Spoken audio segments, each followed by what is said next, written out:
Sur la route départementale 104 entre Uzères et Rosières se trouve le hameau de Prends-toi-garde, un carrefour avec deux routes qui mènent au village de Laurac et Montréal. En ce qui concerne l'origine du nom du hameau Prends-toi-garde, un adage dit « A bella vista, escontos escus » à prendre tes gardes, prenne garde à tout, et à barreau, fan nos copes. Soit, à belle vue, cache tes écus, apprends-toi garde, mets-toi sur tes gardes, à barreau, ils font le coup. Le hameau de Bellevue se trouve sur la même route, 750 mètres avant, et Barreau, un lieu-dit de Rosières, se trouve à la sortie de l'Aurac. Ce nom pourrait dater de la Révolution française. Il est fort probable qu'à cette époque, des brigands attaquaient parfois des diligences sur cette route. Le hameau s'appelait avant cela la Croix du Perrier ou Croix de Pierre. Nous sommes avec Chup qui souhaite garder l'anonymat. Alors Chup, quand s'est passée l'observation? Alors ça m'est arrivé en 78. Quel mois? Et octobre, courant octobre. Alors quel âge avais-tu à l'époque? 14 ans. Et tu te rappelles de l'heure? Quelle heure était-il? Bon, c'était 17h30, 18h. Est-ce qu'il faisait nuit? C'était déjà nuit. D'accord. Tu faisais quoi sur la route? Tu venais d'où? Tu allais où? Je suis sorti du village de l'Aurac, en Vivarais, et je venais chercher de l'essence pour la mobilette de mon frère. Donc c'était plutôt dans ce sens-là? Oui. Là, ok. Donc derrière toi? Oui. Ok. Et tu allais chercher de l'essence? Oui, qui est, sur la route, qui est juste sur la route 104 à côté. Ouais, donc un peu plus loin là. Oui. Elle est vraiment pas loin, c'est à quelques mètres. On va dire 200 mètres. 200 mètres, voilà. Quel temps faisait-il? Eh ben, j'avais eu de la pluie, et quand je suis arrivé sur les lieux où je suis tombé en panne, eh ben, il s'est arrêté de pleuvoir. D'accord. Et c'est là où j'ai dû m'arrêter obligatoirement parce que la chaîne de la mobilette était cassée. Quand j'ai vu les dégâts sur la mobilette, ben, je me suis dit je vais rentrer en pédalant. Moi je pédalais sur la mobilette. Et j'ai senti une présence. Tu étais là exactement? J'étais exactement là, penché sur la mobilette, encore penché sur la mobilette, en train de regarder les dégâts, que j'ai ressenti une présence et quand j'ai fait le tour du lieu, ben, j'ai bien vu qu'il y avait quelqu'un qui m'observait. Ouais, t'as senti que quelqu'un Je l'ai t'observait. senti, oui. Alors qu'est-ce que tu as vu à ce moment-là? Un gros tas de tuiles, Et c'était où? Tu peux nous montrer? juste là à côté, Donc sur ta droite. sur 2-3 mètres de haut. Au niveau donc de la fenêtre et de la... Entre le volet et le plastique blanc. D'accord. Là où il y a la Vierge Marie. Oui, là où il y a la Vierge Marie. Alors c'est marrant parce qu'on est plein août aujourd'hui. C'est doit être ça, une coïncidence, une belle coïncidence. D'accord. Alors Et là, je me suis aperçu qu'il y avait une personne qui m'observait. Est-ce une réelle personne? Mais quelqu'un capuchonné, avec des yeux rouges, assez gros. Et je n'ai vu que ça, que ses yeux rouges. Un peu, et même beaucoup effrayé. J'ai pas pu voir son visage, je n'ai pas vu ses pieds, j'ai vu qu'elle était assise sur un tas de tuiles. Déjà, je me demande qu'est-ce que cette personne faisait là. elle ne bougeait pas. Elle ne bougeait pas, à part m'observer, sans parole. D'accord. Elle n'a fait que m'observer. Donc c'était des yeux qui illuminaient Oui. comme des phares. Des Oui, feux, on pourrait dire des phares, des feux arrière d'une voiture, d'une voiture. quand tu freines. Et Donc pas d'iris, pas de... Tu Non. voyais rien. C'était énorme, plus gros que des yeux. oui, je dirais la taille de presque d'une pomme, presque d'une pomme. Et On va dire que c'était gros. Je ne voyais que ça. la cape a été de quelle couleur? Et je dirais que c'est du marron, mais dans la nuit, dans la pénombre, c'est difficile de dire. Et puis la clarté, en fait, tu vois pas tout ce qu'il y a au fond. Alors je pense qu'elle était sombre, marron, mais voilà ce que j'ai vu. C'était pointu le Oui, dessus? pointu, oui.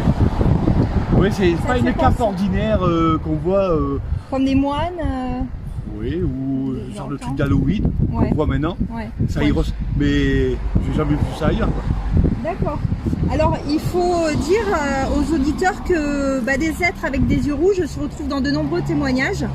On a des entités démoniaques, des petits gris, des dogmanes, des moines au bord des routes et des êtres encapuchonnés comme toi. Tu as vu. Ah oui. Voilà. Alors, est-ce que c'était une femme, un homme? Je ne saurais pas le dire. Mon ressenti c'était du féminin. D'accord. Mais dire si c'était un homme ou une femme, je ne sais pas. D'accord. Et là, tu étais donc juste avant le stop. Oui, à quelques mètres À avant, quelques on va mètres. dire il y a 5 mètres, même pas 4 mètres avant, quoi. D'accord. Alors, qu'est-ce que tu as fait? Est-ce que ça a duré longtemps? Dans le temps, je dirais peut-être 2-3 minutes. D'accord. Un peu paralysé. Et... Ouais, t'as eu peur. Oui. Ah oui, parce que j'ai jamais vu ce genre de choses. Et du fait de tomber en panne pile poil à cet endroit-là, j'ai fait demi-tour. Ouais, t'es pas allé faire ton plein Non, je suis d'essence. pas allé faire de l'essence du coup. Donc je suis parti demi-tour et je me suis mis sur les pédales et j'ai pédalé la mobilette. Et je suis reparti direction du village d'où je venais. D'accord, malgré la chaîne cassée, t'as pu pédaler quand même? Et oui, parce qu'il y a une chaîne vélo et une chaîne moteur. D'accord. Donc du coup, c'est ce qui m'a rassuré de savoir que j'irais plus vite. Ouais. Sinon, j'aurais laissé la mobilette là. D'accord. Et alors, t'as fait quoi d'autre après? Je suis rentré à la maison, mais avant de rentrer, j'ai entendu un collègue qui, lui, c'est son passage d'heure normal, qui venait avec sa mobilette, sa moto. À l'époque, une 125, j'ai bien reconnu le bruit de sa DTM-X qu'il avait. Je l'ai entendu arriver de loin, je l'ai arrêté directement, en me faisant signe qu'il fallait qu'il s'arrête, et je lui explique ce que j'ai vu. Lui, je l'ai rencontré 2 heures après, il allait boire son café au même endroit que moi. Et il était tout apeuré et il m'a expliqué que quand il est rentré chez lui, les chiens hurlaient la mort. Il habite où lui? Il habite Et où? lui, il habite juste le Un peu quartier plus de l'autre loin. côté. D'accord. Et comment son prénom, c'est comment? C'est Jean-Michel. Jean-Michel, ok. Donc moi Jean-Michel, je l'ai interviewé, hein, il veut garder aussi l'anonymat, mais il s'en rappelle très bien hein, de ce Oui, qu'il a mais dit. je pense qu'il s'en souvient très bien. Ouais. Bon alors qu'est-ce qui s'est passé quand est-ce que tu en as parlé autour de toi? Oui. De suite? J'en ai parlé à mes parents. Ouais. J'ai parlé à mon frère, que je lui ai expliqué que l'essence, il se démerde sur l'essence, il se démerde avec sa mobilette. Mais par contre, voilà, je n'y retourne pas pour l'instant, c'est pas possible. Et je lui ai raconté les faits. Le nari, il est reparti. Mes parents m'ont écouté sans m'entendre. Par contre, quand je suis descendu au bar où j'ai recroisé Jean-Michel 2 heures après, il était déjà arrivé et il en discutait déjà au bar. Et là, tout le monde était vraiment interloqué par l'histoire. Mais comme je suis venu réconforter son histoire avec la sienne, là, les personnes, c'était sans mots, quoi. Ouais. Elles vous ont cru? Je pense, ouais. Je pense qu'ils ont cru qu'il y avait eu quelque chose. Ouais. Parce qu'on était vraiment insistant et de la manière dont c'était passé. Et sur nous, ça se voyait. Ouais. Je veux dire, ils sentaient très bien qu'on ne mentait pas. Et ils sentaient très bien que on avait vu quelque chose. Et tes parents? Mais j'en ai reparlé, je sais pas, une semaine après, ça leur est passé par-dessus, quoi. Ouais. Pour eux, peut-être que ces phénomènes-là, ils ne nous ont jamais vus. Pour eux, c'est peut-être moins imaginaire qu'à travailler, et ainsi de suite. Mais ils n'en ont pas tenu compte et ça n'a pas été plus loin. D'accord. Et toi, tu as été témoin par la suite d'observations d'OVNI? Alors, OVNI, je sais pas, mais Mais des lumières assez exceptionnelles, en pleine clarté, en plein soleil, en plein juillet-août, je sais plus exactement si c'était juillet-août. À 2 reprises, j'ai vu des lumières dans le ciel, comme des gros flashs, 3 grosses lumières qui étaient alignées, qui sont restées en stabilité pendant quelques minutes.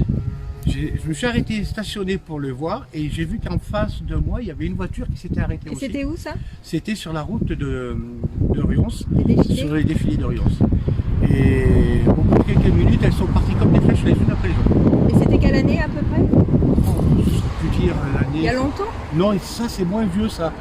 Ça a peut-être 8 ans, 6-8 ans. Donc nous sommes en 2023, Ouais. août 2023. Donc il y a 6-8 ans. Et j'ai revu le même phénomène, Donc les mêmes lumières, les mêmes la lumières. même disposition. Non, là elles étaient en triangle Ouais. et elles sont parties toutes, par contre, à l'horizontale. D'accord. Et elles sont disparues à un espace de Et quelques ça secondes. c'était où? C'était à Saint-Alban-Auriol, Ouais. au-dessus du foyer rural de Saint-Alban et direction comment on appelle ça, Le rocher de Sanzon. le rocher de Sanzon. Et c'était quelle année, quel Ça, mois? Je veux dire, c'est toujours en été. Toujours Ces en deux été. choses ont été en été. D'accord. Ce qui m'a surpris, c'est de voir une clarté en plein été comme ça. Non, en plein C'était ciel. quelle heure? Quelle Ouais, heure? vers les 16h. D'accord. Tu étais seul là à ce Oui, moment-là? oui. D'accord. Et souvent, ce genre de choses m'est arrivé seul. Et ça c'était combien de temps après la première observation? De la personne encapuchonnée Non. Oh, je sais pas, un intervalle de 2 ans, je dirais, 2 ans, d'accord. à peu près. Ok. Et là, surpris. Après, j'en ai eu d'autres. Je ne sais pas si je te l'ai déjà Il y a raconté eu celle-là. d'autres choses. Mais celle-là, elle était pareil, dans les années 80.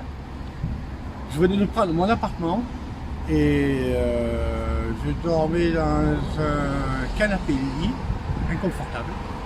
Et il était 3h30 du matin et je devais me lever à 4h pour aller au travail. Et là, je me suis senti observé dans mon sommeil. Je me suis réveillé, je me suis assis. Et quand j'ai tourné ma tête, je me suis retrouvé face à une petite mamie qui flottait, pas de pied, cheveux gris, longs et robe noire, qui me regardait. Ça, c'était pas le plus terrible. Le plus terrible, c'est quand j'ai eu peur et que j'ai voulu la chasser avec mes mains. Là, mes mains ont traversé son corps. Ah ouais. Et c'est là que j'ai flippé. Mais alors, flippé, bon, j'ai eu la peur. J'étais sans voix, mais je m'entendais crier de l'intérieur. D'accord. Et ça, c'est la première fois que ça m'arrivait, ce genre de choses. Et le ressenti que j'en ai eu, je pense que cette personne était là, certes, mais elle ne voulait pas m'effrayer, puisqu'à partir du moment où j'ai commencé à crier, elle a dû voir mon état d'effrayement, qu'elle est partie. Elle est partie. Ouais. Donc, tu vois, ça m'a fait 4 petites choses dans ma vie. Ah oui, c'est pas mal. Oui. Très bien, merci Chap. On va juste montrer le dessin que tu avais fait. Donc Oui. moi j'ai appelé le petit chaperon rouge. Oui, Hein pourquoi pas. Donc Et voilà, le donc méchant tu as loup dessiné derrière. en 2020. Bon là c'est en noir et blanc, mais les yeux ils étaient bien rouges. Oui, Bon, tu as dessiné un nez, une bouche, mais bon, tu as imaginé parce oui, que oui. tu l'as pas vu. Je quoi. ne l'ai pas vu. Ouais. J'avais pas de visage, de clarté du visage, Ouais. j'avais que les yeux. En fait. D'accord. Bon, ben merci Chap. De rien.